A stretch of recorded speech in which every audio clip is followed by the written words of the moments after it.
हाँ तो भाई ये बेटा कल के वीडियो में हमने सिग्नम फंक्शन, ये बेटा कल का वही लिखा हुआ है, ठीक है, बोर्ड पर, और तो कुछ मैंने पढ़ाया ही नहीं।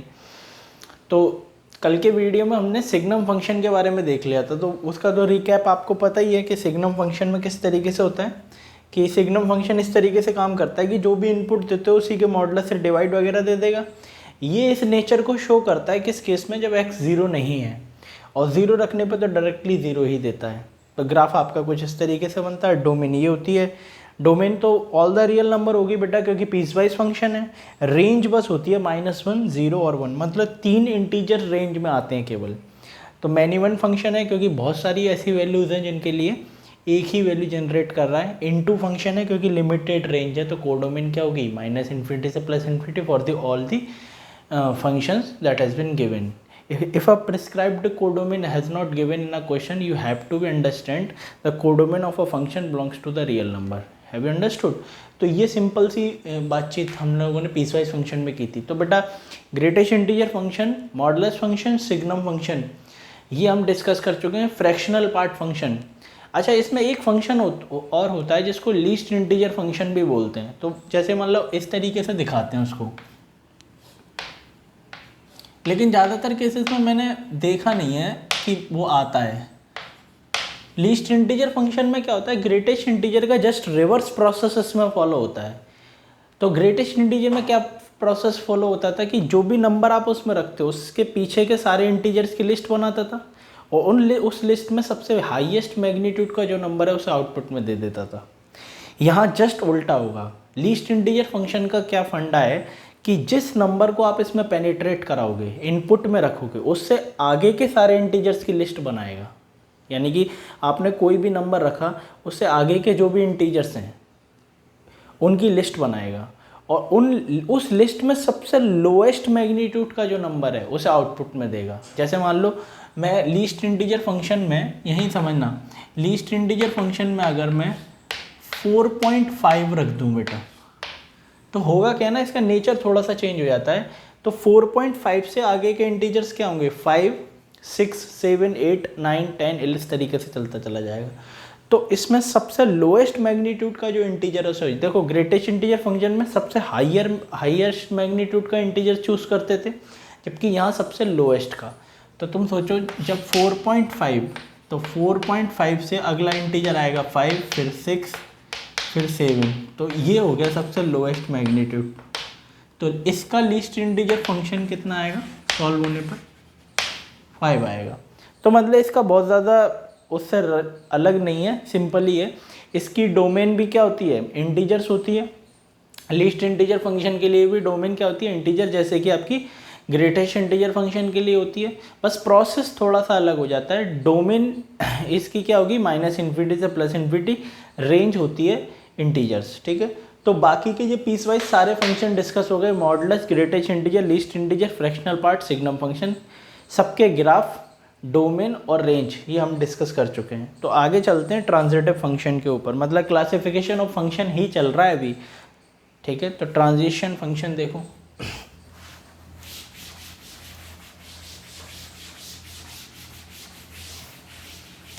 हो सकता है मंडे वाली वीडियो तक आपके ये फंक्शन के क्लासिफिकेशन प्रॉपर तरीके से ख़त्म हो जाए, ठीक है।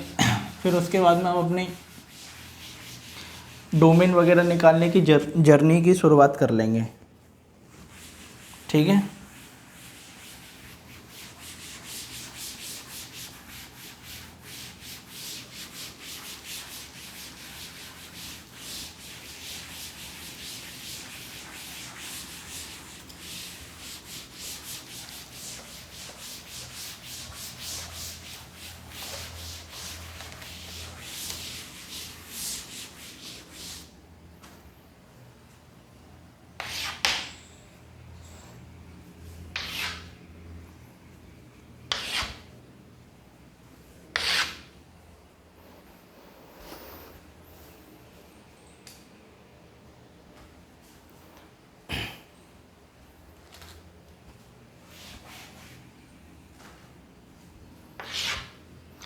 तो बात करते हैं ट्रांजिशन फंक्शन के बारे में। देखो बेटा,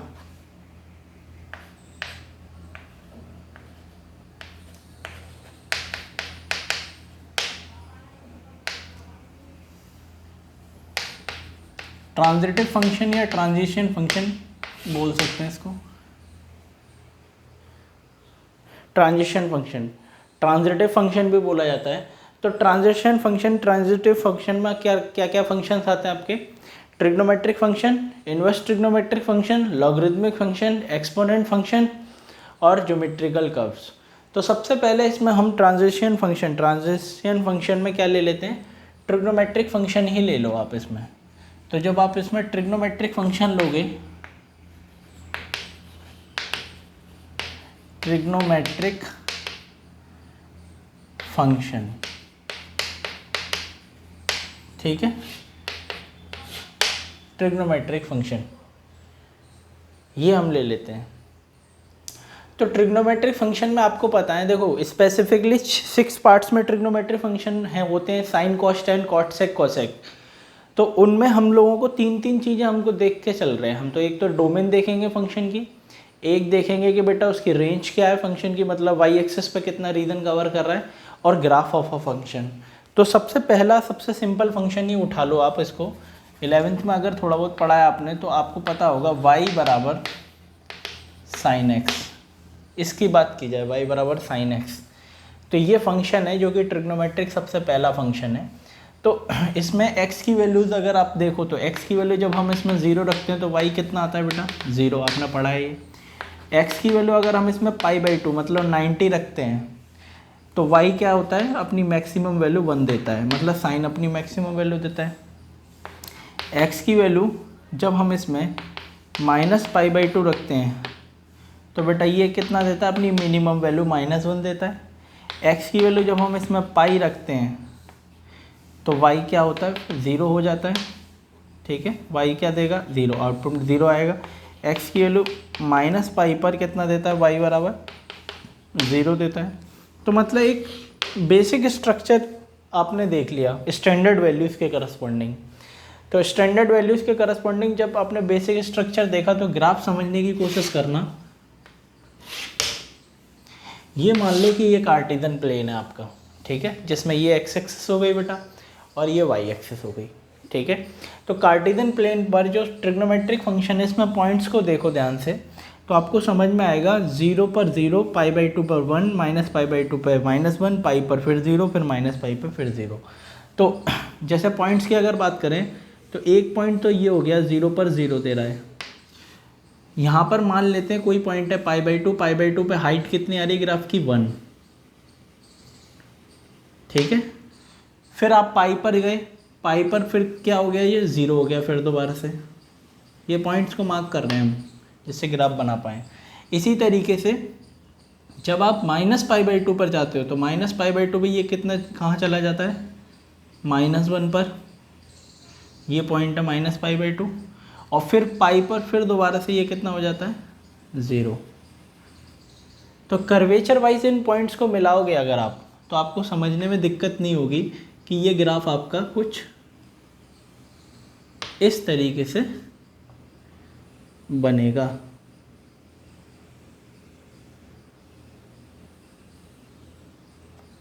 ठीक है, ये ग्राफ आपका इस तरीके से बन गया। बाकी के पॉइंट्स भी देखो तो यहाँ से जब आप इस तरफ जाओगे तो तुम्हें ये बात समझ में आ रही है कि ये लाइन कितनी हो जाएगी, ये बेटा y बराबर क्या होगी लाइन, -1, ठीक है। और अगर अपर लाइन की बात करो जिसमें मैक्सिमम हाइट अटेन कर रहा है ये अपनी, तो अपर लाइन ये आपकी हो जाएगी y बराबर 1, ठीक है। तो इसी के बीच में ये ग्राफ वेरी करता रहेगा। तो अब यहाँ से क्या हो जाएगा, यहाँ से ये ग्राफ फिर दोबारा से यहाँ पर आप मान लो ये पॉइंट है, ठीक है, उसके बाद यहाँ आएगा दोबारा से। तो यहाँ से चलते हुए ये ग्राफ इस तरीके से कर्वेचर लेगा, और यहाँ अगर हम इसको मान लें, ठीक है, तो ये ग्राफ इस तरीके से आएगा और यहाँ, ठीक है। और ये फाइनली यहाँ रुकेगा नहीं, ये चलता चला जाएगा यहाँ पर, इसी तरीके से यहाँ से भी आगे बढ़ेगा, ऐसे चलता चला जाएगा।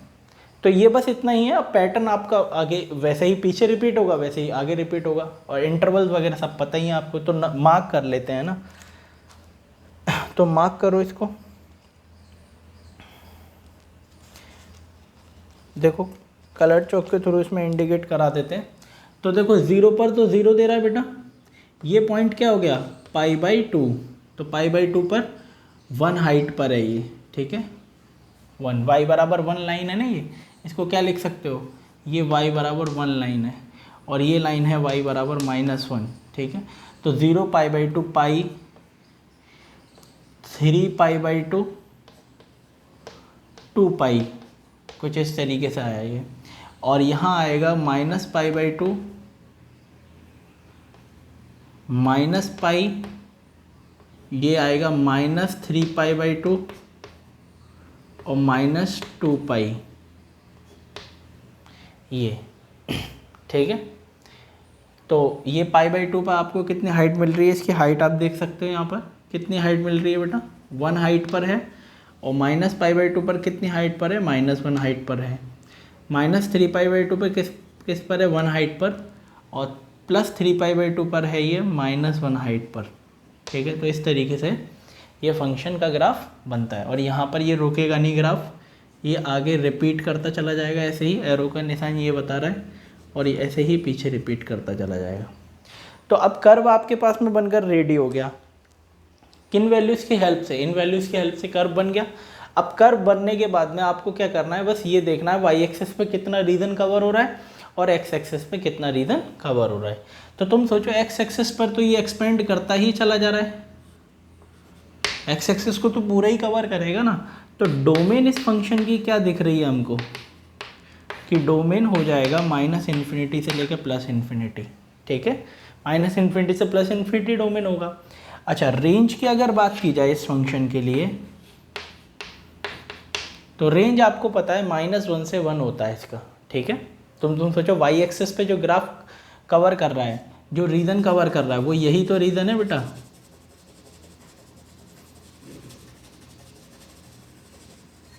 केवल इससे नीचे और ऊपर नहीं है। तो आप रेंज लिख सकते हो इसकी फंक्शन की, मतलब आउटपुट जो आएगा वो -1 से 1 के बीच का होगा, यानी कि आउटपुट में कभी भी -1 से छोटी और 1 से बड़ी वैल्यू साइन जनरेट नहीं कर पाता किसी भी x की वैल्यू के लिए। तो ये तो बेसिक बात होगी। अब तुम सोचो रेंज फिर लिमिटेड, तो कैसा फंक्शन हो गया ये, इनटू फंक्शन, कैसा फंक्शन हुआ, इनटू फंक्शन हो गया ना। रेंज अगर कोडोमेन से कम है, इनटू हो गया। उसके बाद ऐसी बहुत सारी वैल्यू हैं जिस पे सेम y आएगा, ऐसा आपको दिख रहा है ना। मैंने बताया एक्स एक्सिस के पैरेलल लाइन खींचो, तो एक्स एक्सिस के पैरेलल जब आप लाइन खींचोगे तो तुम्हें दिख रहा है कितनी जगह कट कर रहा है, ये बहुत सारी जगह ऐसी हैं। तो मतलब x की एक से ज़्यादा वैल्यू के लिए सेम y आ रहा है।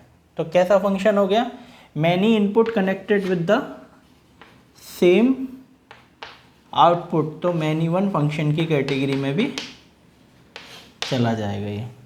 तो ये फंक्शन इनटू फंक्शन भी होगा और मैनी वन फंक्शन भी होगा, ठीक है। डोमेन और रेंज आपके पास में हो ही गई यहाँ पर, और ये फंक्शन हो गया, फंक्शन का ये एनालिसिस हो गई पूरी।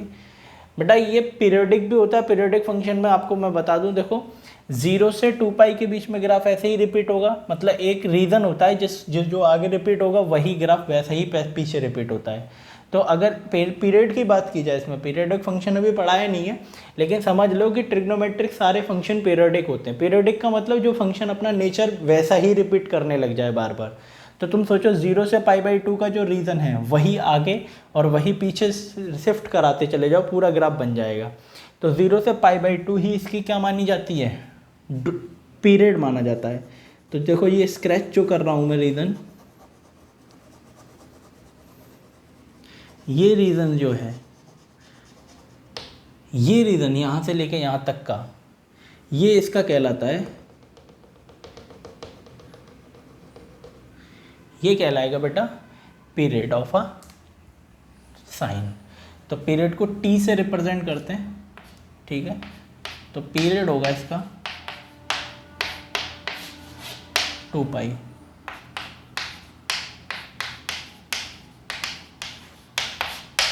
पीरियड। ठीक है, देख लो एक बार ये सारी एनालिसिस इसकी। मैनी वन वन वन जो भी है, मैनी वन वन वन के बारे में बात कर ली, इन टू ऑन टू के बारे में बात कर ली, ग्राफ का डोमेन रेंज पता चल गया, पीरियडिक फंक्शन है तो पीरियड इसका 2 पाई हो गया। ट्रांजिशन फंक्शन का सबसे पहला फंक्शन है।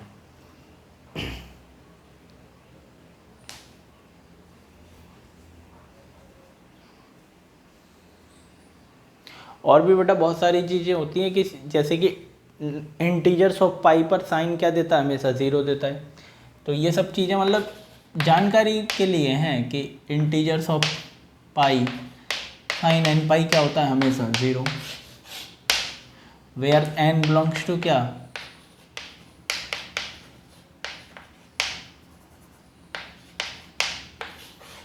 जितना डाटा तुम्हारे पास रहेगा उतनी तुम्हारी इफिशिएंसी बढ़ जाएगी चीज़ों को लेके। तो साइन एन पाई क्या होता है, हमेशा 0 होता है। देख सकते हो तुम 0 पर 0, पाई पर 0, 2 पाई पर 0, 3 पाई पर 0, माइनस पाई पर 0, माइनस 2 पाई पर 0। तो ये कह नहीं सकते कि साइन एन पाई पर 0 देता है, where n belongs to the integer. बस सिंपल सी बात है। अब आते हैं बेटा अगला फंक्शन। इसके बाद अगला फंक्शन क्या है, इसमें ट्रिग्नोमेट्रिक फंक्शन में ही बात करें अगर हम, तो अगला फंक्शन है हमारा कॉस। ठीक है, किसका फंक्शन है, कॉस फंक्शन।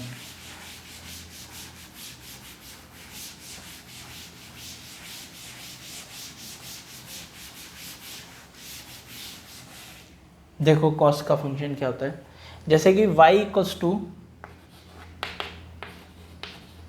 कॉस एक्स, तो इसमें भी वैल्यू जब आप रिप्लेस कराते हो तो x की जगह 0 रखने पर तो y इसमें कितना आता है, 1 आता है। x की जगह π/2 रखने पर y कितना आता है, 0। x की जगह पाई रखने पर y -1। ठीक है, और x की जगह 3π/2 रखने पर y 0, और x की जगह 2 पाई रखने पर y1। इस तरीके से ये वैल्यू आती है। तो 1 से 1 ही आ गए आप, तो एक रीज़न तो आपको पता चल ही गया। तो बस इसका कार्टेशियन प्लेन पर जब ग्राफ बनाओगे, ये x एक्सेस हो गई, ये y एक्सेस हो गई आपकी। तो 0 पर 0, 0 पर 1 दे रहा है, तो बेटा 0 पर ग्राफ कहाँ मिलेगा आपको, 1 हाइट पर। पॉइंट π/2 पर 0, तो π/2 पर यहाँ हो गया 0। ठीक है, पाई पर -1, तो पाई पर पाई के करस्पॉन्डिंग कितनी वैल्यू दे रहा है, -1। -1 यहाँ कहीं होगा ना। फिर 3π/2 पर फिर 0, तो 3π/2 पर फिर 0 आ गया। फिर 2 पाई पर फिर 1, तो ये आपकी 2 पाई पर फिर 1, बाकी फिर रिपीट होता जाएगा। तो देखो ये तो 0 हो गया, ये π/2 हो गया, ये पाई। चलो ये नंबर बाद में लिख लेंगे, पहले ग्राफ बना लो आप। तो ये इस तरीके से इसका कर्वेचर आता है बेटा।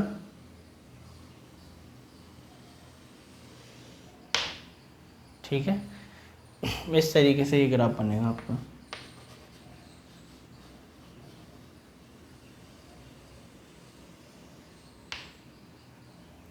ठीक है, तो ऐसा ही ग्राफ पीछे रिपीट करेगा। ठीक है, सेम ग्राफ पीछे आपका रिपीट करेगा।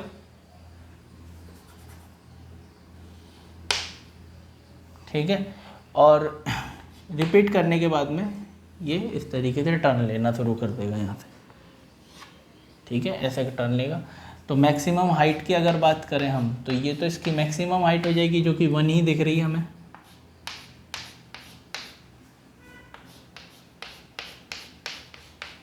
ठीक है, और मिनिमम अगर इसकी बात करें तो मिनिमम हाइट इसकी -1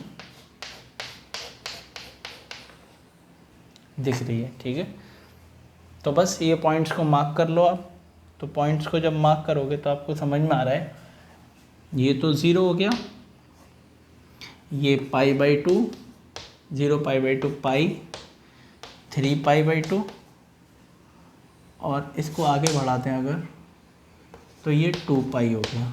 इसी तरीके से पीछे आ जाओ, -π/2 -π -3π/2 और -2 पाई जो कि मैक्सिमम हाइट होगी। तो इसमें आप बनाओ वैल्यू, तो देखो -2 पाई पर 1 हाइट मिलेगी आपको, मैक्सिमम हाइट 0 पर मैक्सिमम हाइट 1 और फिर 2 पाई पर भी मैक्सिमम हाइट 1 मिलेगी। ठीक है, इस तरीके से ये ग्राफ आपका बनकर तैयार हो रहा है, जिसमें ये लाइन होगी बेटा y बराबर -1 और ये लाइन होगी y बराबर 1। ठीक है, इस तरीके से ये लाइन, ये वाली लाइन, इसकी बात हो रही है। और y एक्सिस है, y एक्सिस की इक्वेशन अपनी तुम्हें पता ही है। y एक्सिस की इक्वेशन क्या होती है, x बराबर 0, और x एक्सिस की इक्वेशन तुम्हें पता ही है। x एक्सिस की इक्वेशन क्या होती है, y बराबर 0।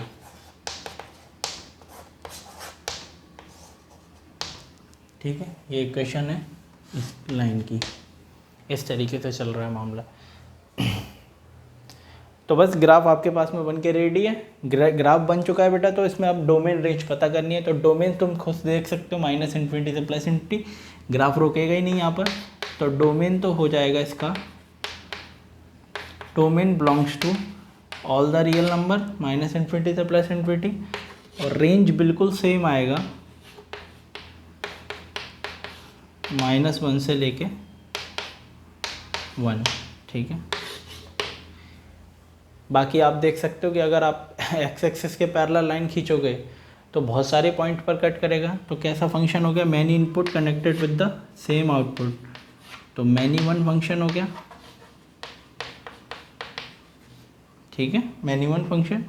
और इनटू ऑनटू की बात करें तो लिमिटेड रेंज है बेटा, कोडोमेन -∞ से +∞। तो लिमिटेड रेंज के लिए क्या होता है, फंक्शन किसकी तरह काम करता है, इनटू फंक्शन की तरह काम करेगा। ठीक है, और इसका ये भी पीरियडिक होता है, और इसका पीरियड कितना है, 2 पाई। इसका पीरियड भी कितना होता है, 2 पाई।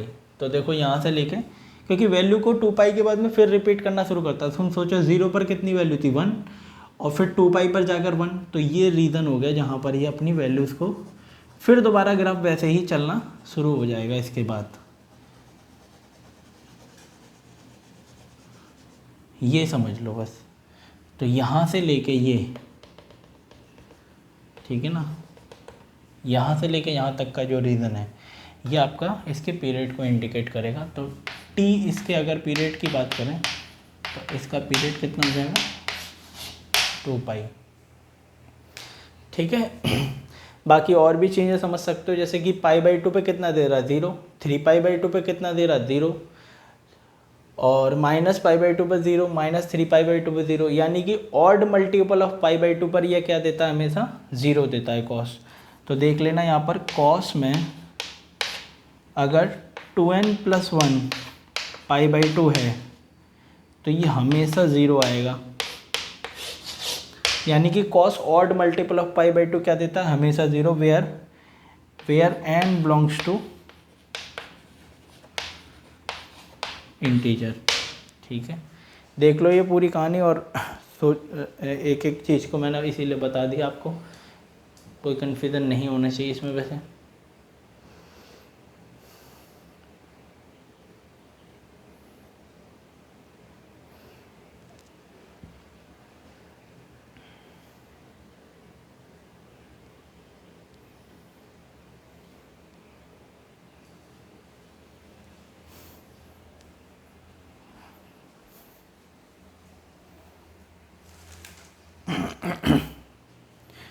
ठीक है, इसके आगे चलते हैं।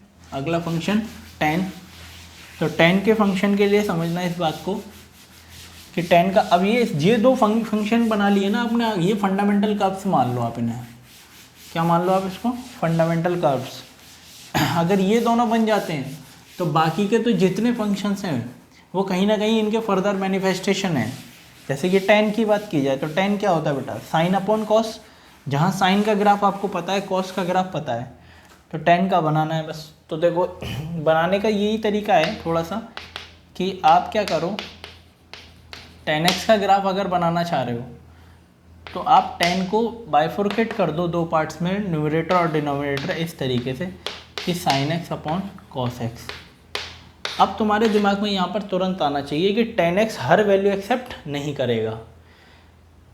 क्यों नहीं करेगा, कारण समझ में आ गया। कॉस क्या है डिनोमिनेटर में, और कॉस 0 नहीं होना चाहिए। तो तुम सोचो कॉस x हमको 0 नहीं चाहिए, और अभी जस्ट मैंने बताया कॉस 0 कब होता है, जब x क्या होता है odd multiple of pi by 2।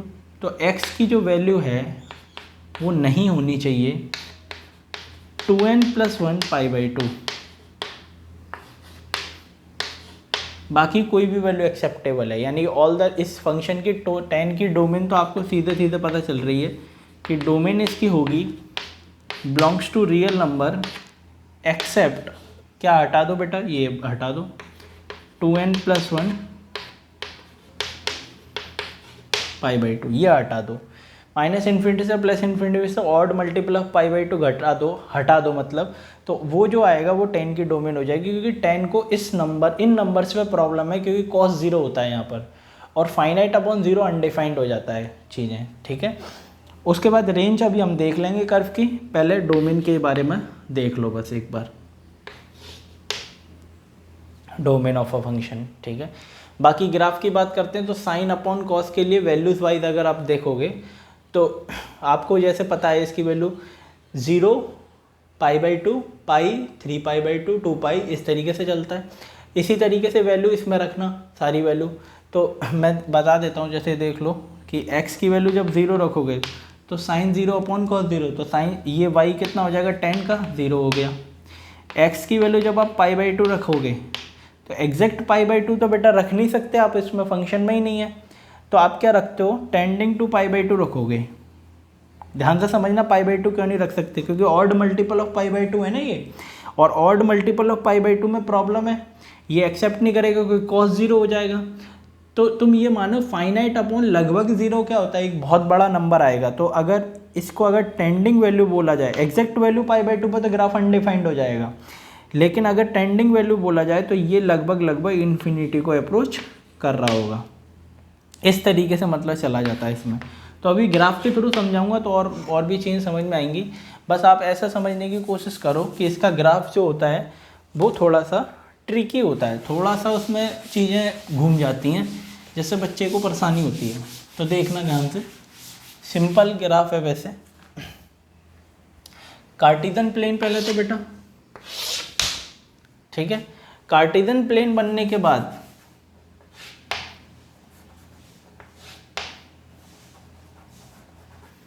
ठीक है, कार्टेशियन प्लेन आपने बना दिया,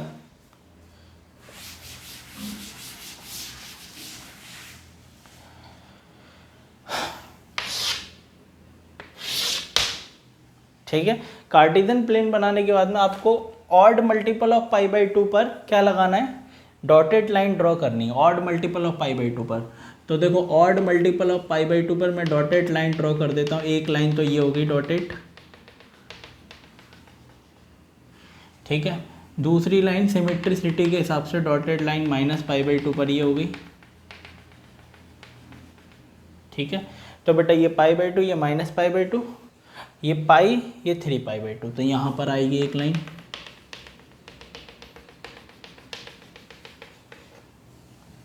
इसी तरीके से यहाँ पर एक लाइन आएगी, और इतना ही काफ़ी है ग्राफ को अंडरस्टैंड करने के लिए, ठीक है। तो यहाँ से मैं आपको लिख देता हूँ कि ये जो लाइन है, ये लाइन है बेटा x बराबर पाई बाई 2, ये लाइन है x बराबर माइनस पाई बाई 2, ये लाइन तो आपको पता ही है ये x बराबर 0 है लाइन, और 0 pi by 2, 0 minus pi by 2 minus pi minus 3 pi by 2।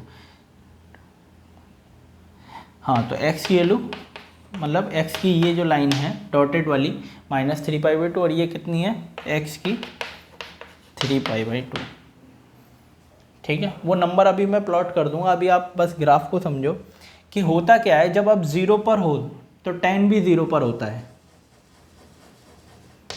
तुम सोचो जैसे ही आप पाई बाई 2 की तरफ बढ़ोगे तो कॉस कहाँ जाएगा, 0 की तरफ, तो 1, ये 1/0 लगभग क्या हो जाता है इन्फिनिटी। एग्जैक्ट वैल्यू बेटा पाई बाई 2 रख नहीं सकते, तो होता क्या है, ग्राफ ये यहाँ से इस तरीके से इंक्रीज करता रहता है, लेकिन टच नहीं करेगा इसको, एसिम्पटोट्स बनाएगा। इसी तरीके से जब -π/2 रखते हैं तो ये माइनस में आ जाता है इस तरीके से।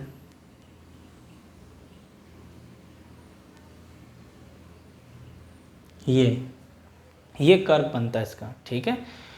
और इतना ही नहीं कि यहाँ पर जब फिर आप, ये तो बेटा कितना हो गया 0, और ये कितना है π/2, 0 π/2 पाई, और 3 π/2, ये 3 π/2।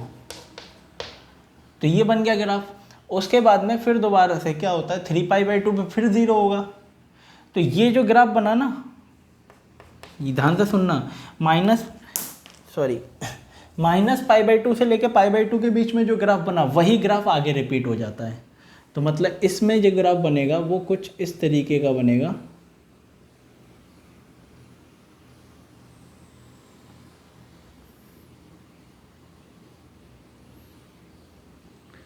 ये सेम कर्वेचर लेते हुए, और सेम ग्राफ पीछे यहाँ रिपीट हो जाएगा।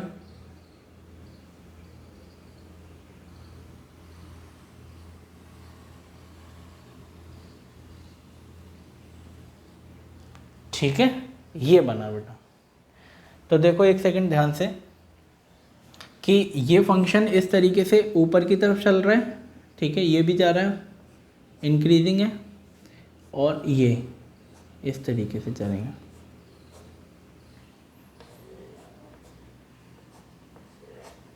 ठीक है, ये बनेगा। तो आपको अब पॉइंट्स की अगर बारे में बात की जाए तो ये -π/2 हो गया, ये पॉइंट होगा -π, और ये पॉइंट आपको पता ही है -3 π/2। तो ये tan का कर्व बन गया। एक सेकेंड देख लो इसको, एसिम्पटोट बने हैं। तो देखो एग्जैक्ट π/2 पर अगर चेक करोगे तो एग्जैक्ट पी/2 पर कोई ग्राफ, इस लाइन को एग्जैक्ट π/2 पर वैल्यू अनडिफाइंड है, लेकिन π/2 से हल्का सा पीछे अगर आओ तो आपको लगेगा कि इन्फिनिटी की तरफ जा रही है वैल्यू, और π/2 से हल्का सा आगे आओ तो आपको लगेगा -∞ है। तो ये लिमिटिंग वैल्यूज़ हैं बेटा, सब लिमिट्स हैं यहाँ पर। तो π/2 से स्लाइटली पीछे की वैल्यू रखोगे तो 10 पॉजिटिव इन्फिनिटी को अप्रोच कर रहा होगा, π/2 से हल्की सी आगे की वैल्यू रखोगे तो -∞ को अप्रोच कर रहा होगा, और एग्जैक्ट π/2 पे ग्राफ अनडिफाइंड होगा, क्योंकि 1/(exact 0 हो जाएगा। 1/(exact 0 अनडिफाइंड होता है, 1/(approximate 0 इन्फिनिटी होता है, ठीक है, और -1/(approximate 0 -∞ होता है। तो वो सब चीज़ें चल रही हैं यहाँ पर, तो लिमिटिंग है। इसी तरीके से ग्राफ आगे पीछे रिपीट होता चला जाएगा। तो अगर रिपीटेशन की बात की जाए कि किस रीज़न में ये रिपीट हुआ है, तो सबसे पहले तो डोमेन तो तुम्हें पता चली गई कि कहाँ पर ऑड मल्टीपल ऑफ π/2 बस एक्सेप्ट नहीं होगा क्योंकि ग्राफ अनडिफाइंड है। बाकी वाई एक्सिस पे ग्राफ तो पॉजिटिव इन्फिनिटी से -∞ सब कवर कर रहा है। तो रेंज इस फंक्शन की क्या हो जाएगी, रेंज हो गया बेटा -∞ से +∞। किसके लिए, tan के लिए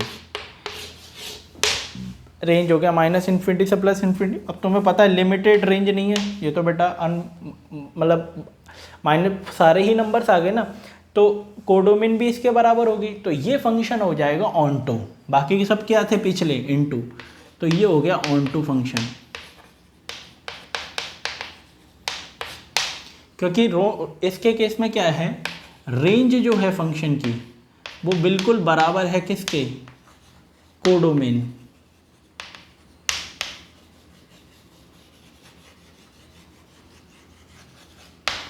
कोडोमेन के बराबर है रेंज एग्जैक्टली, तो वो ऑन टू फंक्शन हो गया।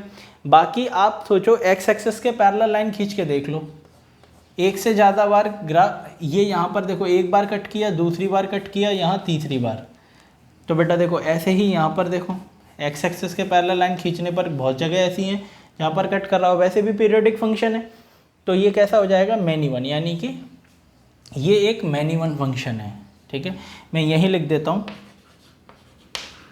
Many one function. ठीक है, बाकी अगर इसके पीरियड की बात की जाए तो पीरियड इसका क्या होता है बेटा, ध्यान से समझ लेना। -π/2 से पाई के बीच की जो डिस्टेंस है वो कितनी होगी, इसको घटा दो इसमें से, जब घटाओगे तो ये 0 से π/2, 0 से π/2, तो 0 से पाई हो गई इसकी, ये रीज़न है, इसके बाद में ये रिपीट करना शुरू कर देता है। देखो ऐसा ही यहाँ से रिपीट, फिर रिपीट, इस तरीके से किया। तो अगर पीरियड की बात की जाए तो इसका पीरियड हो जाएगा पाई, क्योंकि 0 से π/2 और 0 से π/2 यानी कि पाई पीरियड हो गया, ठीक है, डिस्टेंस वाइज। अब देख लो एक बार इसकी पूरी एनालिसिस। और बेटा ये भी बेटा 0, पाई, 2π, 3π, -π, यानी कि tan nπ क्या होता है, tan nπ क्या हो जाएगा, tan nπ भी क्या होगा, 0 होगा हमेशा, और वेयर n बिलोंग्स टू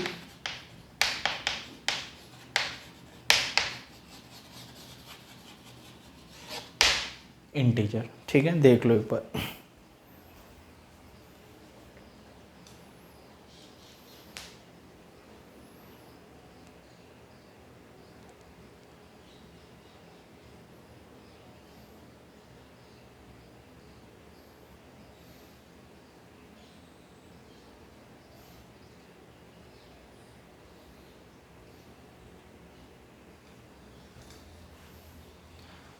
तो मेरे भाई अभी यहाँ इसमें क्या करते हैं, इसको यहीं रोकने की कोशिश करते हैं, क्योंकि यहाँ तक के जो फंक्शंस हैं इसको डाइजेस्ट करो आप लोग, है ना, अच्छे से पढ़ो इसको, देखो एक बार चीज़ें कि किस तरीके से हैं। उसके बाद में आपको ट्रिग्नोमेट्रिक फंक्शन के जो बाकी के फंक्शंस हैं, जैसे कि ट्रिग्नोमेट्रिक फंक्शन में 10 तक हम आ गए, 10 के बाद कॉट, सेक, कोसेक। अच्छा ये बात समझ लेना कि केवल इस तरीके से लेके नहीं चलना है इसको कि ठीक है हमको तो पता है, हमको तो पता है, एक एक चीज़ को बारीकी से समझते चलना है, ठीक है। क्योंकि ये कहीं ना कहीं जब ग्राफ आपको पता होंगे, domain, range, 1 1 many 1 into onto, periodic, general equations, ये सब पता होंगी तो बेटा क्वेश्चंस, तुम सोचो जब सारा ही डाटा आपके पास में एक प्रॉपर अरेंजमेंट में आ गया तो क्वेश्चंस लगाना आपके लिए थोड़ा सा आसान हो जाता है ना, थोड़ा सा दिमाग चलने लग जाता है जब डाटा हमारे पास में अरेंज्ड होता है और प्रॉपर होता है, और थोड़ी सी ग्राफिकल एनालिसिस अगर होती है तो इस बात को ध्यान से आपको एक एक चीज़ को बारीकी से, इसीलिए मैं बता रहा हूँ, ठीक है। मैं ये कोशिश नहीं कर रहा, ये मान के नहीं चल रहा कि आपको कुछ पता है, मैं ये मान के चल रहा हूँ आप ब्लैंक हो, तो इसी वजह से एक एक चीज़ को इतने धीरे से समझाने की कोशिश की जा रही है वीडियोज़ के थ्रू। क्लास में बेटा सिस्टम थोड़ा अलग होता है, वीडियोज़ में थोड़ा सिस्टम अलग होता है, ये बात मैं शुरू से बोल रहा हूँ आपको। बाकी ये फंक्शंस के क्लासिफिकेशन आप ये मान के चलो कि पूरी फाउंडेशन आपकी तैयार कर रहे हैं फंक्शन चैप्टर की। फिर इसके बाद में हमको कैटेगराइजेशन ऑफ फंक्शन और पढ़ना है, जिसमें हम ये पढ़ेंगे even odd function, composite function, inverse function, ठीक है, पीरियोडिक फंक्शन, ठीक है, और 1 1 मैनी 1 इनटू ऑन टू, ये तो पढ़ ही चुके हैं। तो मतलब बस आप ये समझो कि कैटेगराइजेशन, ये क्लासिफिकेशन खत्म होने के बाद कैटेगराइजेशन ऑफ फंक्शन, डोमेन कैसे निकालते हैं, रेंज कैसे निकालते हैं, बस खत्म हो जाएगा फंक्शन, इतना ही है, इससे ज़्यादा थोड़ी ना है। तो ठीक है मेरे भाई, ट्रांसफॉर्मेशन ऑफ ग्राफ भी पढ़ना है, ठीक है, तो वो सब चीज़ें करेंगे, लेकिन धीरे धीरे स्टेप बाय स्टेप आप साथ में चलते रहो, ठीक है। तो bye bye to all of you guys, we will meet in a next one video and take care yourself, और ये पढ़ते रहो बेटा, है ना, बाय बाय।